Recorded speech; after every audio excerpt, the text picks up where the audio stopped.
Daniel is a fascinating book, and it is one book that Jesus put his hand on and said to work it out, to remember it, to understand it. When he was talking about the abomination of desolation to the disciples and talking about the end of the world, he talked about the book of Daniel and put his finger on it and said, let him who read understand.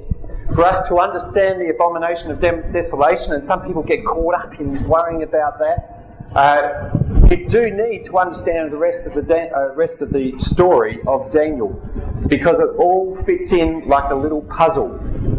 We talked about the themes of Daniel. We talked about the theme of kingship. Does anyone remember how many times the word king, kings, kingly, kingdom, kingdoms is mentioned in the book of Daniel? 247 times. So it's just about once every 2 verses. And if you read through the book of Daniel, you'll see that. We talked about the name of Daniel being meaning what, Daniel? Do you know what Daniel means? We talked about Daniel meaning judgment is with God. In other words, God judges, but that with God there's vindication. That, in other words, if we're on God's side, God will vindicate us. If we're following, sorry about that, Daniel. That's something you might know. But when we're on God's side, God watches over us if we are faithful to Him. But if we are not on God's side, then there are consequences for not being on God's side. So Daniel is a book about judgment. It's a book about the holy place, the worship. It's a book about kingship and what kingship is all about. Remember we mentioned that this book has been called the Book of Two Kings. Well, I call it the Book of Two Kings. Some people have called it the Tale of Two Cities, the Tale of Two Nations, but we can call it what you may. It is a book that encompasses lots of different things, and especially about kings and kingdoms and nations and building and cities. But especially looking at the great design and the great plan that God has for history. When I was planning a church, I was involved in the processes of planning a church in Kawana Waters up on the Sunshine Coast. Kawana Waters is in between Caloundra and Maroochydore. When I was there, a guy came to our church. He was a young guy, just probably as tall as Jason, nearly as tall as Jason. And he had a girlfriend who was not a Christian. And he was planning to get a little bit more serious with his girlfriend. And he asked me to come and teach her Christianity Explained. And I thought, well, that's a good opportunity. Let's go and do some teaching on Christianity Explained. I may have mentioned a little bit about this story before, but let's go on. And so I went to their place, I went to his place, and she was there, and we were to begin and commence teaching on Christianity. It's a course called Christianity Explained. And I was all ready to start the course, and she said, hey, wait a minute, I've got a list of questions for you before we start the course. And she had about 2 or 3 pages of questions, long pages of questions. And she said, I want these answered first, before we get into this course. And I went, okay, let's try it. And we started going through some of these questions. We got up to about the 3rd question. And we took quite a while going through these questions, and she was, bouncing more questions off me as well as we were going. She was a Burmese girl. Her name was Shah, and her father was very, very rich, and he was a Burmese businessman. But Shah was one who was always searching. She was searching for answers in her life. She couldn't find any answers in her life, and she would ask lots of people. She would do lots of reading. She was a good reader, and she just couldn't find a lot of these answers to her problems. And I said to her at about question 3, this is going to take months to go through. If we meet once a week, it's going to take months. And she said, it doesn't matter. We're going to go through them all, one by one. I went, okay, well, let's try. And then we came back the next week, and she had more questions. She had more pages of questions. She'd been thinking about things during the week and added more questions. And I got there thinking, we're going to be here for years. I did tell her that. And we just went through some more questions and giving her answers. And I didn't have all the answers to all of her questions, but there was a point where she said, "Stop! Stop! Stop it! Stop it!" I went, "Okay. What's the problem?" She said, "There's no problem. It's just that now I realise, having all of these questions, there is one who can answer all of my questions." And she got to the point in her life when we were talking that she knew that there was a God who could answer her problems. Even though she had lots of questions, and maybe she couldn't get them all answered in this lifetime, there was a God who ultimately had all knowledge, all power, all might, and she understood that. And she came under the submission of giving her life to Jesus Christ at that point. What we're talking about here this morning is similar to that. We have a king called Nebuchadnezzar who reigned from the year 603 BC when he took part of Israel into exile.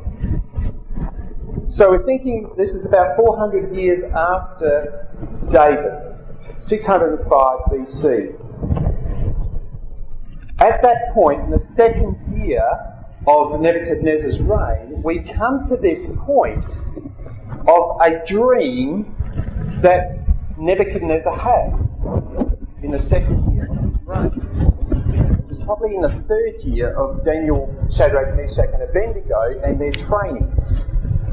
And probably they've finished their training, most probably, at this stage that we got from chapter 1. And Nebuchadnezzar has a dream that he can't answer. And he goes through these frustrating stages of trying to get answers and not getting answers. And we see the stages of frustration for Nebuchadnezzar. We also have in this passage, and that's really the first point that I'll be going through, and that is the dreamer. And then secondly, we'll be looking at the image. And thirdly, we'll be looking at the stone in the passage that's mentioned in Daniel chapter 2. It's also mentioned in the other chapters as well. But first of all, let us start with Nebuchadnezzar and his dream. And let's actually, if you don't mind putting up that document, Reese. And I might do something a little bit different. I'll actually look at the text and you can look at the text with us and we'll go through the text together. It's always a good idea to learn how a preacher may pull texts apart and look at it. But we'll try and look at it and pull it apart as we go. Now, I know there's 49 verses, and if I spent 1 minute on each verse, then that's 49 minutes. If I spent 2 minutes on each verse, that'll be 96 minutes. Is that right? 98 minutes. There you go. We've got the treasurer here. Luckily, he can add and time. So let's begin with Nebuchadnezzar in the second reign. Now, in the second year of Nebuchadnezzar's reign, Nebuchadnezzar had dreams. Not only one dream, he had dreams. And his spirit was so troubled that his sleep left him. Have you ever had a dream that when you wake up, you can't remember the dream? And you're sort of a little bit troubled? I had a dream last night, but I can't remember what it was about. Anyone had that sort of situation? Put up your hand. There's a few of you. Yep. Well, this is what's happening with Nebuchadnezzar. He has a dream, and he wakes up and he thinks, I can't remember that dream. But it was important. I'm sure it was important. It was really important. It impacted me, but I just can't remember the whole dream. And his spirit was so troubled. Now that word is he was disturbed. He was a disturbed man anyway, and for a disturbed man to be disturbed about something, he's really disturbed. He was the kind of man that if he woke up grumpy, I mentioned this last week, for those that weren't here last week, if he woke up grumpy, you wouldn't want to be in front of him and do the wrong thing or say the wrong thing. And even if you said the right thing, if he didn't like that, off with your head. That's the kind of guy he was. So he was troubled from the outset. Then the king gave a command to call the magicians, the astrologers, the sorcerers, and the Chaldeans to tell the king his dreams. So they came and stood before the king. Now these people were meant to be the wise men of the empire, the wise men of Babylonia. We have in this list the magicians. Magicians is really what it's saying. You know, they conjured up magicians or magic things, and they did spells, incantations, and all sorts of things like that. If you've ever watched parts of Harry Potter, I've never sat through a Harry Potter film, by the way, but I have seen parts and parcels of it. But you'll see magicians in Harry Potter.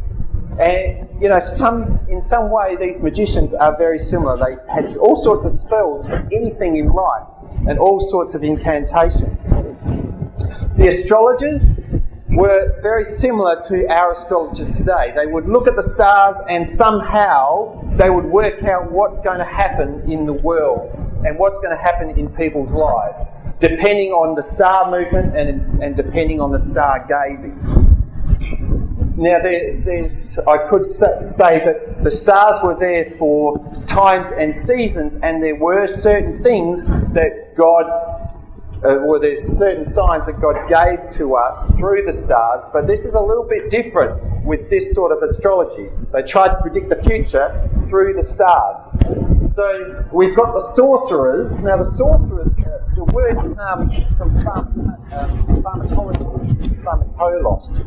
And it just means those who have potions, you know, those who have who would mix all sorts of herbs and spices, and then they'd sort of throw it on the table, or they'd do all sorts of things with them to tell them what the future was. Now these kings, if you read anything about the history of these kings relied heavily upon these people when they went out to war, when they came back from war, and before they even decided to go into a particular district. You can see that in lots of the biographies of these emperors, or these people in charge of these empires, which I have done. And they do the same, and they're very, very concentrated on these men to actually give them the future direction. So, and the Chaldeans are those who were meant to be the wise people from the land of Ur, which is a little bit further south in Iraq. But these were meant to be the wise men who knew the history, who knew how to do things wisely, and they were sort of the gurus for the king. So verse 2 says, so they came and stood before the king. And what did the king say? Well, the king said to them, I've had a dream, and my spirit is anxious to know that dream. In verse, I'll look at this and you can look at that. And verse 2, so they came and stood before the king, and the king said, I have had a dream, and my spirit is anxious to know the dream. The Chaldeans spoke to the king in Aramaic, which was the language of the Chaldeans, and it was also the language of Babylonia as well. And from this point, verse 4 to the end of the chapter end of the 7th chapter, originally Daniel was in Aramaic and the language of Babylon. The Jews didn't like that because they didn't like the language of the Aramaic, because they thought that the Hebrew was the original language as came down from Shem down to the great-grandson Heber, and then the Hebrew people. And they didn't like this bit, and that's why a lot of the Jews never liked Daniel. So verse 4, then the Chaldeans spoke to the king in Aramaic, O king, live forever. You know, that's a euphemism for saying, you know, long live the king, long live the queen. That's what we would say. We would say, long live the queen. And they're saying, O king, live forever. Tell your servants the dream, and we will give the interpretation. Tell us your dream, king. Come on. We're the gurus. We're the good guys. Tell us your dream, and we will give you the interpretation. So they're getting excited. Come on, king. Tell us the dream. Well, what happens? what happens. The king answered and said to the Chaldeans, my decision is firm. My decision is firm. If you do not make known the dream to me and its interpretation, you shall be cut in pieces, and your houses shall be made an ash heap or dung heap in the original. So the king is saying, you want me to give you the dream, or what my details are of the dream, so that you can give the interpretation. But I'm saying, give me the dream and the interpretation. And they just couldn't handle that.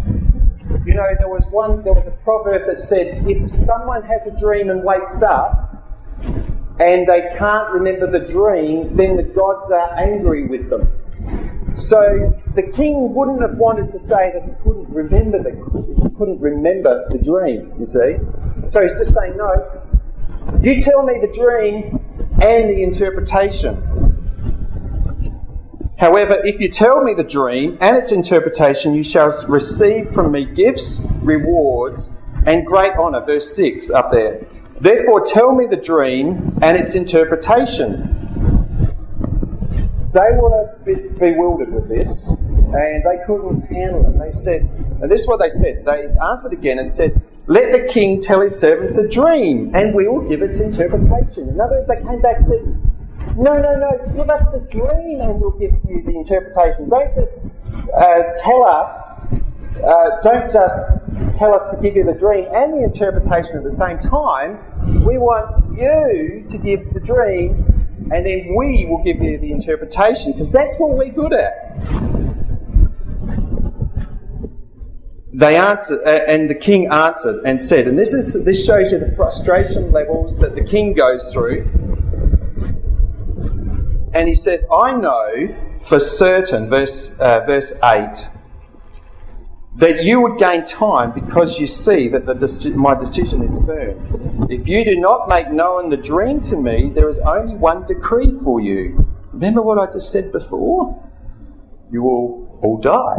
Your houses will be like ash heaps. Therefore tell me the dream, and I shall know that you can give me its interpretation.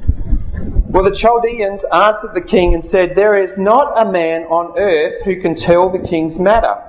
Therefore no king, lord or ruler has ever asked such things of any magician, astrologer or Chaldean.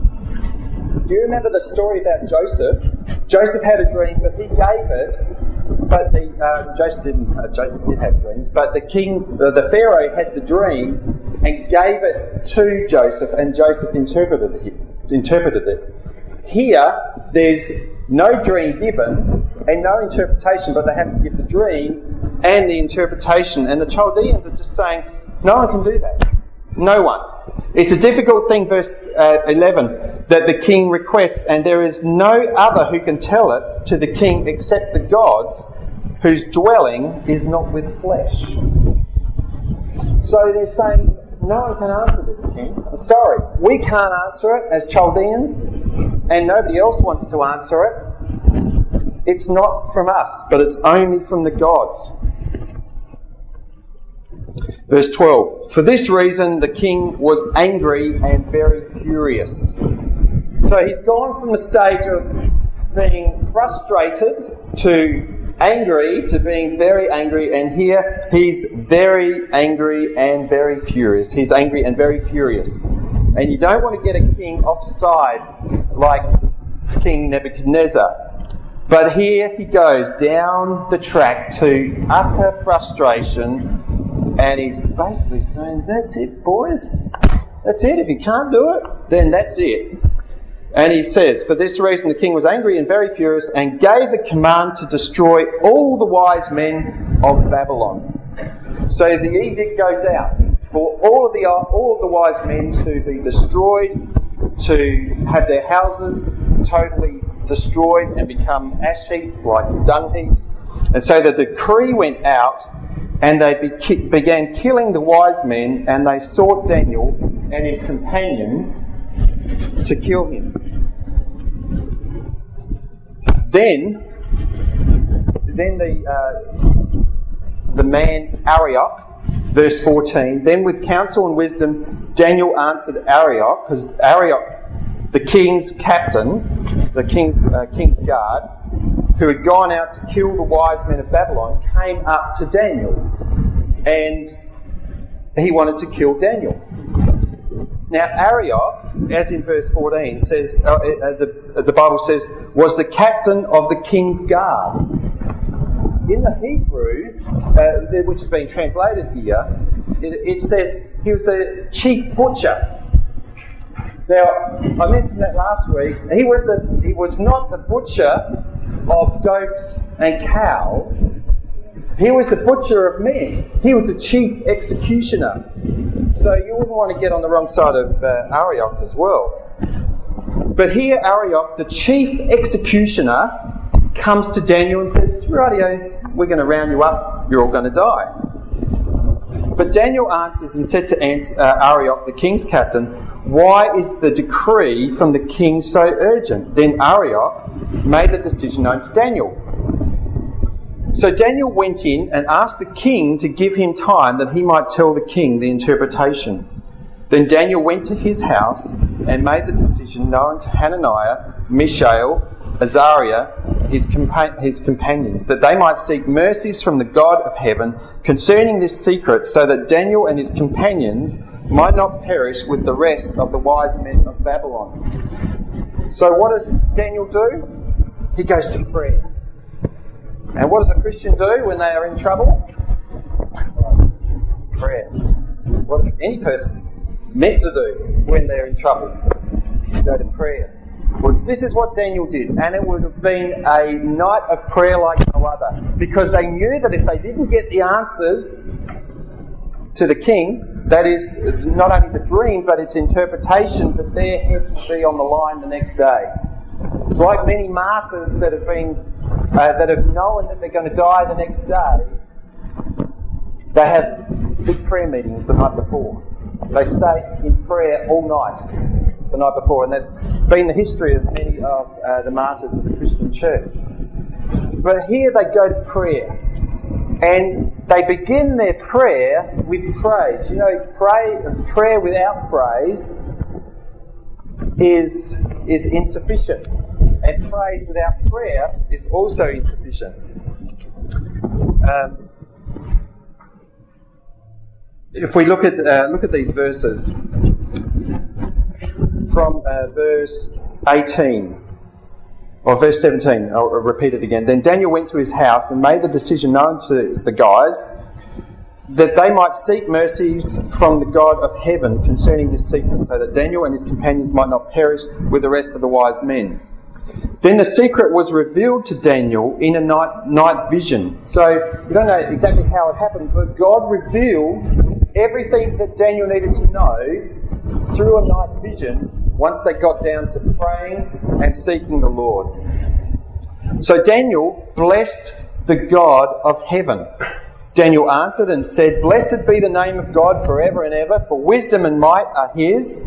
And he changes the times and the seasons. He removes the kings and raises up kings. He gives wisdom to the wise and knowledge to those who have understanding. He reveals deep and secret things. He knows what is in the darkness, and light dwells with him.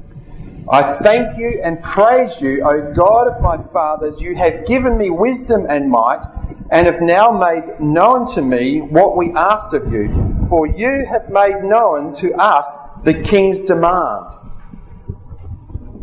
God answered the prayer of Daniel, Shadrach, Meshach, and Abednego. God gave them the dream and the interpretation. And Daniel just goes straight to praise. Straight to praising God for what he's done for him. And not only that, but that God's in charge. He realises that for him, it's not about just the interpretation and the dream, but that God is overall in history. Blessed be the name of God forever and ever. Verse 21, he changes the times and the seasons. He removes kings and raises up kings. He gives wisdom to the wise. God's in control.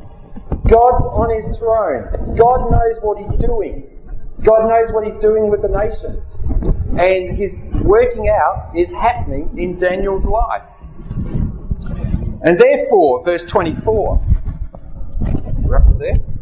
Therefore Daniel went to Arioch, whom the king had appointed to destroy the wise men of Babylon. He went and said thus to him, "Do not destroy the wise men of Babylon. Take me before the king, and I'll tell the king the interpretations."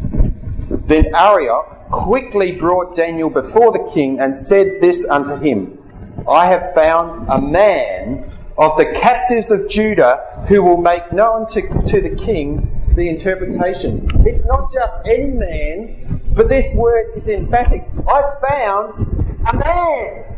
I found a man who can give you the interpretation, king.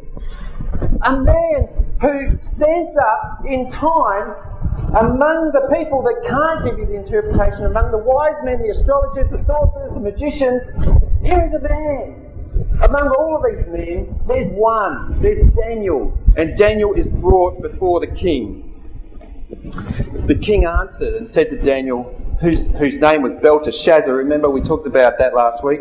He had two names, one given to him by King Nebuchadnezzar, which was the name after his god, Bel. Daniel doesn't seem to be worried about that, but he just stays with the name Daniel right throughout the book. But he asked Daniel, "Are you able to make known to me the dream which I've seen and its interpretation?" Are you really able to? Are you able to give me that knowledge which is above all of these astrologers, magicians and sorcerers and Chaldeans?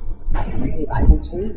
Do you really have the answers to my questions that I have? I have these questions.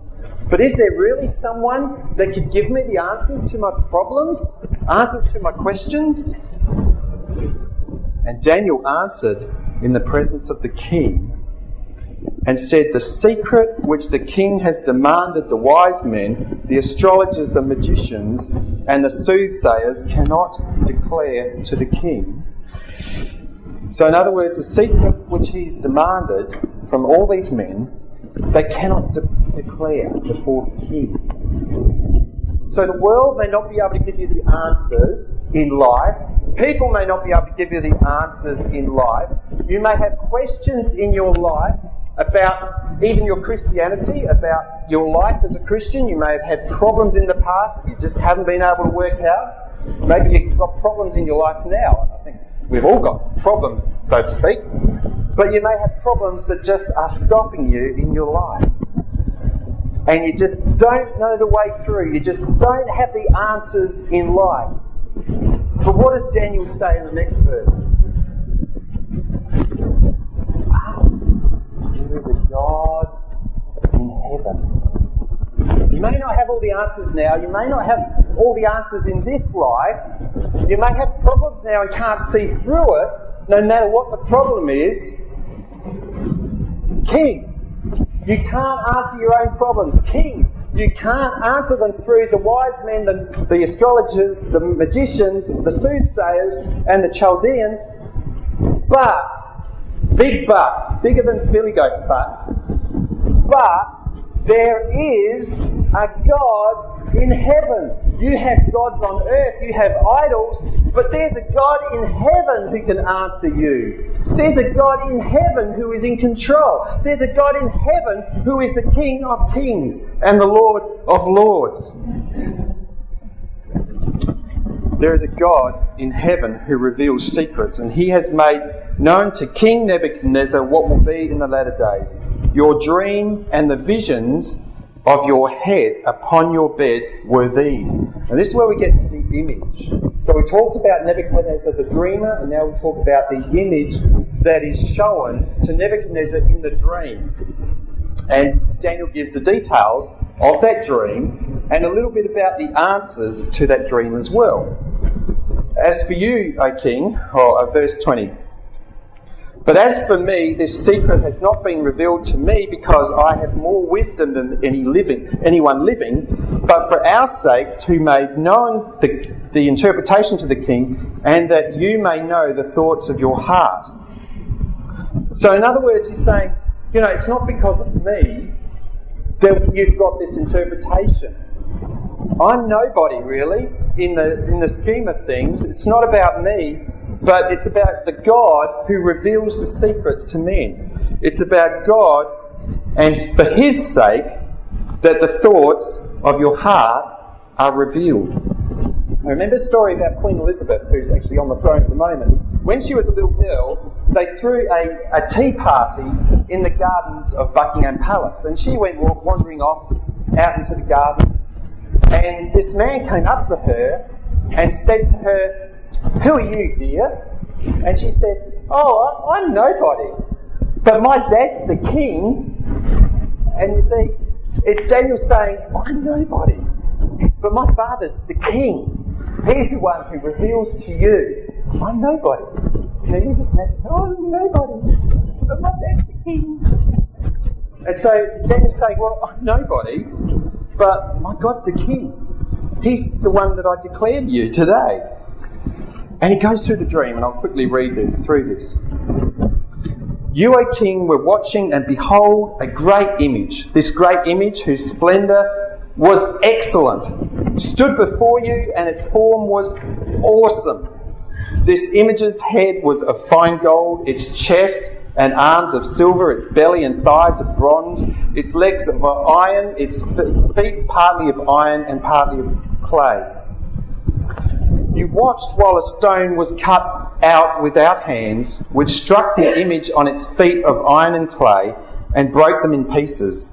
Then the iron, the clay, the bronze and the silver and the gold were crushed together and became like chaff from the summer threshing floors. The wind carried them away so that no trace of them was found, and the stone that struck the image became a great mountain and filled the earth." Here is the dream. The dream is of an image of gold, silver, bronze and iron, and then iron mixed with clay. That was the dream that disturbed poor old Nebuchadnezzar. And he goes on to say, "This is the dream. Now we will tell the interpretation of it before the king." The king never really asked too much of the interpretation, but he was probably more worried about the dream. But here we go into the interpretation that the king did want in the first place. "But you, O king, are a king of kings, for the God of heaven has given you a kingdom, power, strength and glory." Why does Daniel call him the king of kings? Because he knows that there is a king of kings. And later on we'll go through that. But he is a king of kings, because what Nebuchadnezzar did was that he would take over kingdoms and make those kingdoms subservient to him. So he had kings underneath him, and he was the king of kings. That's why Daniel calls him the king of kings. And as the king of kings, he says, "For the God of heaven has given you a kingdom, power, strength and glory. And wherever the children of men dwell, all the beasts of the field and the birds of the heaven, he has given them into your hand and has made you ruler over them. You are this head of gold." So he's saying that Babylon is this head of gold. That you are the head of gold and representing Babylon. "But after you shall arise another kingdom inferior to yours, then another, a third of bronze, which shall rule over all the earth." So we have a second and third kingdom, which is mentioned right here. And we have the interpretation of this in the last few chapters of Daniel. So it is a bit preemptive to go and talk a little bit more about these. But all I should say is that the silver is representing the Medo-Persian Empire, and the bronze is representing the Greek Empire. "And after you shall rise another kingdom inferior to yours." Inferior in what way? Because they were bigger kingdoms. But the commentators would say that it was inferior in the way that it was run. Babylon was an immense empire and run so well as far as the communication lines were concerned, as far as the kingship was concerned, and the way it was run. I know it was evil, but the thing is, from below it and the kingdoms that came after it were inferior as far as their structure was concerned, as far as their power was concerned, in the way that they ruled. And we'll probably go through that over the next few weeks. And the fourth kingdom shall be as strong as iron, and that people have likened that to the kingdom of Rome, and we talk about that in the last few chapters as well. Inasmuch as iron breaks its pieces and shatters everything, and like iron that crushes, that kingdom will break in pieces and crush all the others. Whereas you saw the feet and toes, partly of potter's clay and partly of iron, the kingdom shall be divided. Yet the strength of the iron shall be put in it, just as you saw the iron mixed with ceramic clay. And as the toes of the feet were partly of iron and partly of clay, so the kingdom shall be partly strong and partly fragile. As you saw iron mixed with ceramic clay, they will mingle with the seed of men, but they will not adhere to one another, just as iron does not mix with clay. Basically, through the vision, Daniel is saying that there's going to be successive kingdoms that follow, and they will get weaker and weaker as they grow, as they come down to the time of the latter days. And in the days of these kings, verse 44, and in the days of these kings, the God of heaven will set up a kingdom which shall never be destroyed, and the kingdom shall not be left to other people. It shall break in pieces and consume all those kingdoms, and it shall stand forever. Just want to pause right there in verse 44. Here are successive kingdoms after you, Nebuchadnezzar. You've got your kingdom. There's another kingdom coming, Medo-Persia, that will take over your kingdom. But they will be inferior to you as far as their rule and the way that they ruled. And then there's going to be another kingdom, which will be the Greek Empire, probably under Alexander the Great. So it's called. And then you've got the Roman Empire, and then the breaking up of the Roman Empire. Then, after all of those empires, the 4 empires, you have a 5th empire, which was to take over all the other empires and to last forever. These empires were not everlasting. But there's an empire, there's a nation that was going to come, according to this dream, according to this vision, that was going to come and take over from these other nations, that was to live for, or to stand forever, at the end of verse 44. We're nearly there, we're getting through. 44 verses through. And 45 says, inasmuch as you saw that stone was cut out of the mountain without hands, and that it broke in pieces the iron, the bronze, the clay, the silver, and the gold, the great God has made known to the king what will come to pass after this. The dream is certain, and its interpretation is sure. So he tells Nebuchadnezzar there are going to be 4 nations springing out of it. And the last one's probably going to represent until the end of time. But there's going to be a kingdom which is set up by God, which is represented by the stone, which is the last point. The stone which is made out of a mountain without hands, the stone that comes out of the mountain and grows through the whole earth, takes over all of these other kingdoms that were before, smashes them to smithereens, that they end up being like dust and thrown off into the wind like chaff. There is going to be a kingdom that will stand for everlasting.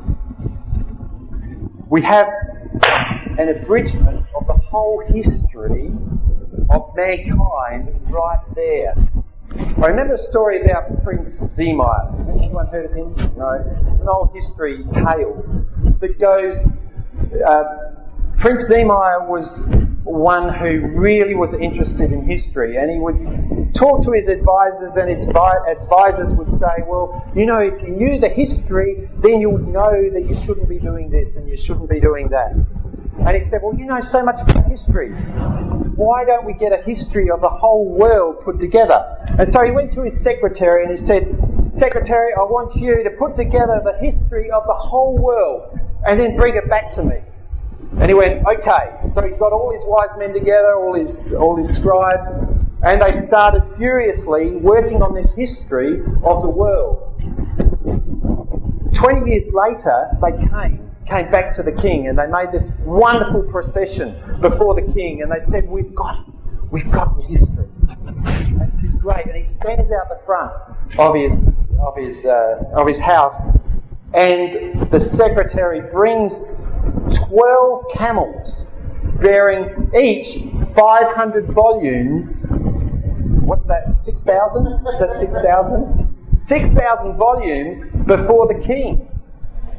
And the king's just astonished and says, are all these books the history of the world? And he says, yes, they're all the history of the world. 6,000 volumes for you. And he said, I can't surely read all them. I'm a busy man. I've got to judge the people and spend all my time running the country. Go and abridge it. Go away and abridge it further. And the secretary looked all glum and disappointed and thinks, after all this 20 years, okay. So it goes off and he abridges it more. And another 20 years elapses. And he comes back with how many camels? 3 camels this time. Each bearing 500 books, adding up to 1,500 books. And he brings them before the king and says with a great speech, King, we've abridged it for you. We've got it down to 1,500 books. And he said, I still can't work with that. That's too many. I can't read it. It's too many books. Go away and abridge it again. Abridge it. So the secretary wanders off thinking, I'm going to go back and do some more with it. So he goes off and then comes back in 10 years' time. And all he's got is a big elephant. But the elephant has 500 volumes hanging off the elephant. And the king says, no, it's too much. I can't read 500 volumes. You just don't get it, do you? You just don't get it. Go away and abridge it. And then 5 years later, he comes back before the king and says, I've finally done it. I've abridged it. I've got it down. And he brings a donkey with one big volume sitting on the donkey. And he says to the king, I've got it for you. I've got that history of the world for you. And it's all abridged. And he says, I'm an old man now.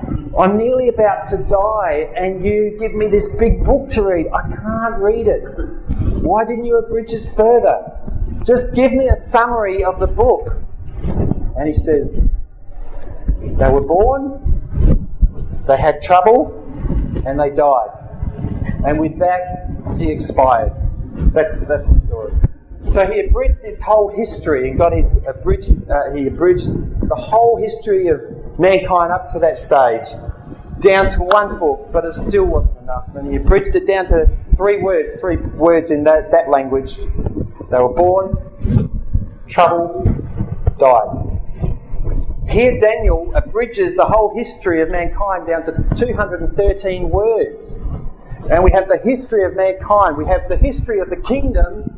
We have the history of the kingdoms coming right down to the time of Christ, when Christ will build his kingdom, and his kingdom will last forever and stand forever. His kingdom is a great kingdom, and we have many passages in the scriptures talking about that stone that the builders rejected, that has become the chief cornerstone for the whole of the church. We can bring in passages about Peter being the rock, but upon this rock I will build my church, and the gates of hell will not prevail against it. We have the story of Genesis, and Genesis chapter 49 and verse 24. It says, yet his bow remained steady, and his strong arms were made agile by the hands of the mighty one of Jacob, by the name of the shepherd, the rock of Israel, by the God of your father who helps you.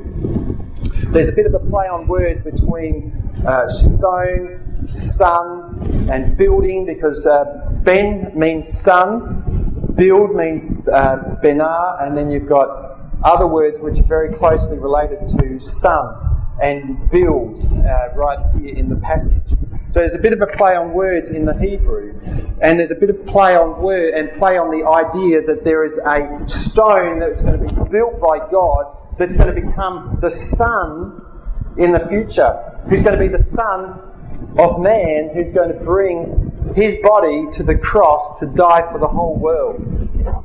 This is the passage which predicts the kingdom that Christ was going to begin and reign in. His kingdom is an everlasting kingdom. There are many passages, I don't know how long I've gone, but maybe I can pick up some of these passages next week. So let me read out a few. Psalm 118, verse 22. The stone that the builders rejected has become the cornerstone. This came from the Lord. It is wonderful in our eyes. This is the day that the Lord has made. Let us rejoice and be glad in it. 1 Peter 2, 4, 6 and 8. If you know that passage. Coming to him a living stone, rejected by men, but chosen and valuable to God. You yourselves as living stones are being built into a spiritual house for a holy priesthood to offer spiritual sacrifices acceptable to God through Jesus Christ. Luke chapter 20, verse 9 to 18. Jesus gives the Jews a parable about the wicked servants that kill the son and try and take away the inheritance from him. And then he goes on to verse 17 and he says, then what is the meaning of this scripture? And he asks them, what is the meaning of this scripture? The stone that the builders rejected, this has become the chief cornerstone, or the cornerstone. Everyone, and then he goes on to comment on that verse, everyone who falls on that stone will be broken to pieces, and if it falls on anyone, it will grind him to powder. Jesus is speaking specifically about this passage in Daniel and interprets it. And he says, everyone who falls on that stone will be broken to pieces. That's him talking about himself. And if it falls on anyone, it will grind him to powder. And we can pick up Psalm 2, Psalm 118, verse 22. We can pick up a lot of other passages as well. But the main thrust of this passage is to focus you on the stone and the kingdom that is to come, which is the everlasting kingdom. You know, I've heard a number of sermons on Daniel chapter 2 and prophecies, and people tend to focus in on the prophecy of the image and all the glory of the image, the gold, silver, bronze and iron. But they forget in this passage there's the speaking of a stone which is going to become a kingdom, which is going to become everlasting, and it's going to come through Christ, who's going to reign as the King of Kings forever and ever, and we will be with him, seated with him on the throne. We will be with him on the throne, not seated on the throne with him on the throne, but we will be with him who is seated on the throne in glory to be with him forever and ever. He is the King of Kings, the Lord of Lords, who will trounce every single kingdom known to man, and he will destroy every kingdom to actually stand as the kingdom forever and ever. That is what this passage is all about. It's not just about the kingdoms that have passed and have come through from Babylon and through really from the time of Nimrod when he built the Tower of Babel, right through to the history of Babylon, right through to the history of the future when we get to the book of Revelation, when we talk about Babylon the Great has fallen. And then there's the kingdom that comes out of heaven, which is Jerusalem, which is prepared for his bride, to be there for the saints, prepared for his saints to be there so that we might be living in this new Jerusalem, being where God is, walking with God forever and ever. This is the message of Daniel, abridged in 213 words. And it's a great message. It's a great message for all of us because God is in control. But there is a God in heaven. No matter what your circumstance in life, no matter what your situation, God will get you through. That's the message to Daniel, Shadrach and Meshach and Abednego. I was speaking in a Bible study last night about God's grace being sufficient for us. You know, no matter what the circumstance, God has created the world knowing that sin will come into the world and trouble will happen. Remember, we're born, trouble, and then we die. He knows that trouble will happen. But no matter what the trouble, no matter what the weaknesses, no matter what the situation or position that you have in life, God is in control and God is the one to look to for help in our troubles. It is His grace that is sufficient for us in every trouble, in every circumstance, in every point of life. We need to turn to God. That's why God gave us troubles in the first place, so that we would recognise our need for God and that we would turn to God, who is ultimately the King of Kings, and He can help us in life. But so often we don't want to turn to God, and that's the whole history of mankind. We don't want to turn to God. We don't want to look to Him. We don't want to go to Him for help and come under the banner of Jesus Christ and His blood and His righteousness, which is offered to us through the cross of Jesus Christ on the cross. That's the message of Daniel. And we can come right through the rest of the book and learn more about that. God is a great God. He's the King of Kings. And He's in control. Let's pray.